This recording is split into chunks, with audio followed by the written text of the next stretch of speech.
Сега да видим какво стана с Италията и с автосалоните в Русе. Всичко е оправено. Мога да се тръгна с много прибежки и заболежки.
Президентът Владимир Путин отхвърли това.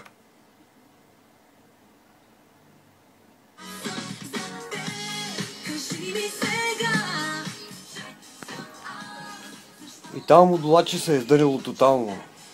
Няма нито една стабилна схема в целия свят. Това е.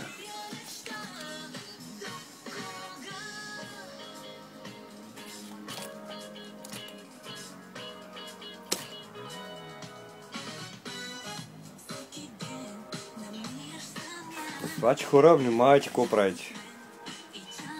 Работете това, което можете. Чао за сега от BM54.